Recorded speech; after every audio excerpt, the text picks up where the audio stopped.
mengenai yang sudah saya ajarkan di kelas sebelumnya.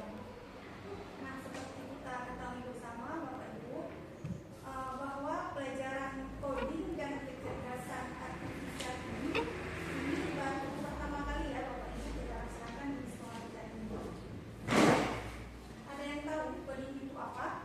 Coding merupakan instruksi perintah yang diberikan kepada komputer. Oke, jadi coding ini merupakan perintah atau instruksi yang diberikan kepada komputer, kemudian dengan bahasa komputer yang dapat dimengerti oleh komputer itu seperti Java dan Python dalam menyelesaikan tugas, baik itu merancang aplikasi, mengaplikasikan web, game, dan sebagainya.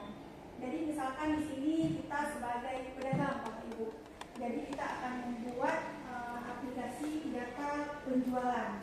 Nah, apa yang harus kita lakukan di sini? Yang perlu kita lakukan adalah menulis serangkaian perintah agar dalam menjalankan komputer itu sesuai dengan apa yang kita inginkan. Nah, kemudian dengan kita belajar coding ini, kita harapkan peserta didik itu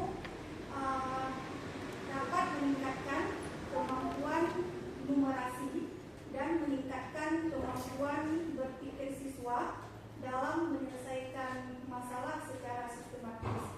Jadi dalam hal ini penerapan yang kita ajarkan di sekolah kita Bapak Ibu, jadi sesuai dengan kemampuan peserta didik kita.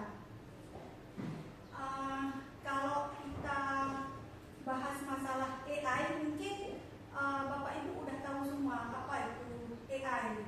Jadi AI ini dia merupakan kemampuan komputer dalam melakukan sesuatu berdasarkan data yang diberikan oleh manusia, kemudian AI ini yang memprosesnya.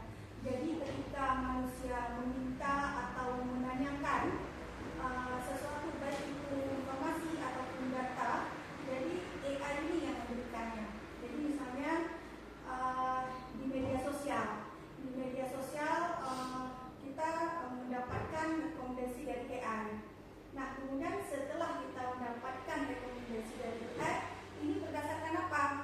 Berdasarkan minat kita sebagai konsumen.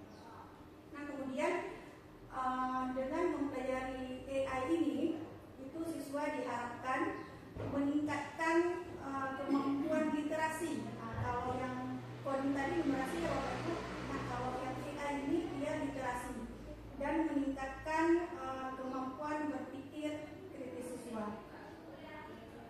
Kemudian kita lanjut ke perangkat kecerdasan artifisial. Nah, perangkat kecerdasan artifisial ini dia adalah alat atau sistem yang membantu AI ini bekerja. Jadi di sini ada dua jenis perangkat yang digunakan pada kecerdasan artifisial atau AI. Nah, ini mungkin seperti yang kita tahu Pak Ibu. Jadi di sini ada perangkat keras dan ada perangkat lunak.